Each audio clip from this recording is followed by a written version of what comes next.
Hi welcome to ನಮ್ಮ magical ಕಾಯಿ ರುಚಿ. ಎಲ್ಲ ಆರಾಮ? ಬನ್ನಿ ಮನೇಲೇ ಸುಲಭವಾಗಿ ಪನ್ನೀರ್ ಬಟರ್ ಮಸಾಲ ಹೇಗೆ ಮಾಡೋದಂತ ತೋರಿಸ್ತೀನಿ.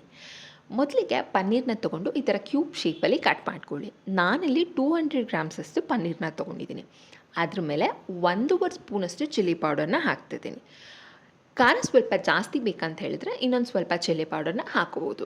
ಅದಾದಮೇಲೆ 1 ಸ್ಪೂನಷ್ಟು ಎಣ್ಣೆನ ಹಾಕಿ ಎರಡನ್ನೂ ಕ್ಲೀನಾಗಿ ಮಿಕ್ಸ್ ಮಾಡಿ 10ರಿಂದ 15 ನಿಮಿಷ ಮ್ಯಾರಿನೇಟ್ ಆಗಕ್ಕೆ.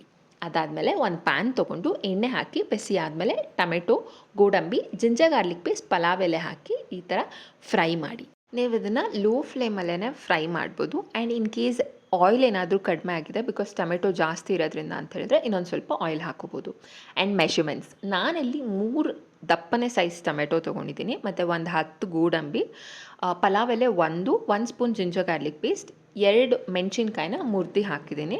ಇಲ್ಲಿ 2 ಏಲಕ್ಕಿ ಮತ್ತು ಸ್ವಲ್ಪ ಚಕ್ಕೆನ ತೊಗೊಂಡಿದ್ದೀನಿ. ಇದಿಷ್ಟು ಹಾಕಿ ಒಂದು 5 ನಿಮಿಷ ಟೊಮೆಟೊ ಎಲ್ಲ ಸರಿಯಾಗಿ ಫ್ರೈ ಆಗೋ ಥರ ಕೈ ಆಡಿಸಿ ಫ್ರೈ ಮಾಡ್ಕೋಬೇಕು. ಇವಾಗ ಆಗಿದೆ. ಕಂಪ್ಲೀಟ್ ಅದು ಆರೋ ತನಕ ಬಿಟ್ಟು ಅದಾದಮೇಲೆ ಜಾರಿಗೆ ಹಾಕ್ಕೊಂಡು ಅದನ್ನು ಫೈನ್ ಪೇಸ್ಟಾಗಿ ಗ್ರೈಂಡ್ ಮಾಡ್ಕೋಬೇಕು. ಸೊ ನೋಡಿ, ಫೈನ್ ಪೇಸ್ಟಾಗಿ ಗ್ರೈಂಡ್ ಆಗಿದೆ. ಸ್ವಲ್ಪ ಬಿಸಿ ಇತ್ತು ಆದ್ದರಿಂದ ಹೊಗೆ ಬರ್ತದೆ. ನೀವು ಕಂಪ್ಲೀಟ್ ಆರಿದ ಮೇಲೆ ಗ್ರೈಂಡ್ ಮಾಡ್ಕೊಳ್ಳಿ.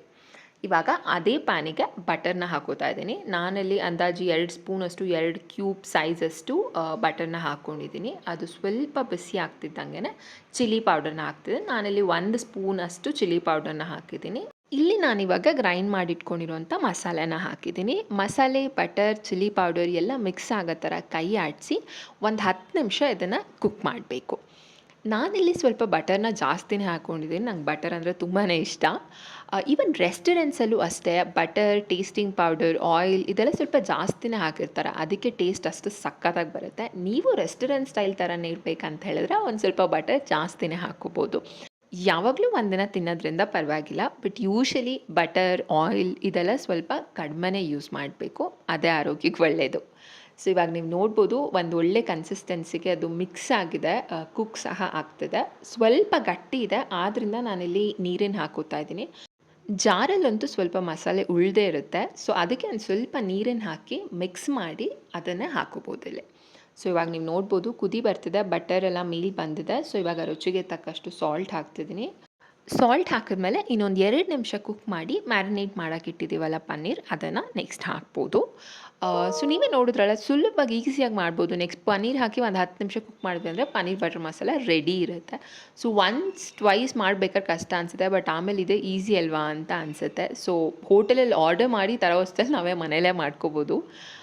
ಸೊ ನೀವು ನೋಡ್ಬೋದು ಒಂದೊಳ್ಳೆ ಕನ್ಸಿಸ್ಟೆನ್ಸಿಯಲ್ಲಿ ಕುಕ್ ಆಗಿದೆ. ಬಟರ್ ಎಲ್ಲ ಸ್ವಲ್ಪ ಮೇಲ್ ಬಂದಿದೆ ಅಂತ ಹೇಳಿದ್ರೆ ಇದರಲ್ಲೆಲ್ಲ ಯೂಶ್ವಲಿ ಕುಕ್ ಆಗಿದೆ ಒಂದೊಳ್ಳೆ ಕನ್ಸಿಸ್ಟೆನ್ಸಿಗೆ ಅಂತ. ನಾನಿವಾಗ ಇಲ್ಲಿ ಪನ್ನೀರನ್ನ ಹಾಕ್ತಿದ್ದೇನೆ, ಮ್ಯಾರಿನೇಟ್ ಮಾಡೋಕ್ಕೆ ಇಟ್ಟಿದ್ದು. ಸೊ ಪನ್ನೀರ್ ನಿಮ್ಗೆ ಯಾವ ಕ್ಯೂಬ್ ಸೈಜ್ ಬೇಕೋ ಆ ಕ್ಯೂಬ್ ಸೈಜಿಗೆ ನೀವು ಕಟ್ ಮಾಡ್ಕೋಬೋದು. ನಾನಿಲ್ಲಿ ಸ್ವಲ್ಪ ಸ್ಮಾಲರ್ ಸೈಜಿಗೆ ಕಟ್ ಮಾಡಿದ್ದೀನಿ. ಈವನ್ ನಿಮಗೆ ದೊಡ್ಡ ಸೈಜಲ್ಲಿ ಬೇಕಂತ ಹೇಳಿದ್ರೆ ಆ ಥರನೂ ಮಾಡ್ಕೋಬೋದು. ಸೊ ಪನ್ನೀರನ್ನ ಹಾಕಿ ಒಂದು 10 ಮಿನಿಟ್ಸ್ ಕುಕ್ ಮಾಡಬೇಕಾಗತ್ತೆ ಲೋ ಫ್ಲೇಮಲ್ಲಿ. ಬಿಕಾಸ್ ಪನ್ನೀರ್ ಹಾಕಿದ್ಮೇಲೆ ತಳ ಹಿಡಿಯೋ ಚಾನ್ಸಸ್ ಇರುತ್ತೆ. ಸೊ ಆದ್ದರಿಂದ ಲೋ ಫ್ಲೇಮಲ್ಲಿ ಮಿಕ್ಸ್ ಮಾಡಿ ಕೈ ಆಡಿಸ್ತಾ ಕುಕ್ ಮಾಡಿದ್ರೆ ಪನ್ನೀರ್ ಬಟರ್ ಮಸಾಲ ರೆಡಿ ಇರುತ್ತೆ. ಹೋಟೆಲ್ ಥರನೇ ಇರುತ್ತೆ. ಈಸಿಯಾಗಿ ನೀವು ಮಾಡ್ಕೋಬೋದು ಅದನ್ನು. ಹೋಟೆಲ್ ಅಷ್ಟು ಹೈಜೀನ್ ಇರೋದಿಲ್ಲ, ಅಷ್ಟು ಸರಿಯಾಗೂ ಮಾಡೋದಿಲ್ಲ. ಮೊನ್ನೆ ಒಂದು ವಿಡಿಯೋ ನೋಡ್ತಾ ಇದ್ದೆ, ಟೊಮೊಟೊ ಒಳಗೆಲ್ಲ ಹುಳ ಇರುತ್ತೆ. ಸೊ ಅದನ್ನೆಲ್ಲ ಆಬ್ವಿಯಸ್ಲಿ ಅವ್ರು ಹಾಗೇ ಹಾಕಿರ್ತಾರೆ, ಕ್ಲೀನ್ ಮಾಡಿ ಅಂತೂ ಹಾಕಿರೋದಲ್ಲ. ಸೊ ನೀವು ಮನೇಲೇ ಹೈಜೀನಾಗಿ ಕ್ವಿಕ್ಕಾಗಿ ನೀವೇ ಆರಾಮಾಗಿ ಮಾಡ್ಕೋಬೋದು. ಸೊ ಇವಾಗ ನೀವು ನೋಡ್ಬೋದು ಒಂದೊಳ್ಳೆ ಕನ್ಸಿಸ್ಟೆನ್ಸಿಗೆ ಸಕ್ಕತ್ತಾಗಿ ಕುಕ್ ಆಗಿದೆ. ಇವಾಗ ನಾನು 1 ಸ್ಪೂನಷ್ಟು ಗರಂ ಮಸಾಲಾನ ಹಾಕಿದ್ದೀನಿ. ಗರಂ ಮಸಾಲ ಹಾಕಿ ಇನ್ನೊಂದು ಸ್ವಲ್ಪ ಹೊತ್ತು ಕುಕ್ ಮಾಡಿ, ಬಟ್ ಟೋಟಲ್ 10 ನಿಮಿಷ ಪನ್ನೀರ್ ಹಾಕಿದ್ಮೇಲೆ ಕುಕ್ ಮಾಡಬೇಕಾಗತ್ತೆ. ಈ ಥರ ಬಟರ್ ಎಲ್ಲ ಮೇಲ್ ಬರ್ತಿದೆ ಅಂತ ಹೇಳಿದ್ರೆ ಕುಕ್ ಆಗಿದೆ ಅಂತ ಹೇಳಿಬಿಟ್ಟು. ಸೊ ಇದನ್ನು ನೀವು ರೋಟಿ, ನಾನ್, ಚಪಾತಿ ಯಾವುದ್ರ ಜೊತೆ ಬೇಕಾದ್ರೂ ಸರ್ವ್ ಮಾಡ್ಬೋದು. ನಾನಿವತ್ತು ಚಪಾತಿ ಜೊತೆ ತಿಂತಾಯಿದ್ದೀನಿ. ಸೊ ನೀವು ಮನೇಲಿ ಟ್ರೈ ಮಾಡಿ, ಹೀಗೆ ಬಂತು ಅಂತ ಹೇಳಿ ಕಾಮೆಂಟ್ ಮಾಡಿ. Thank you.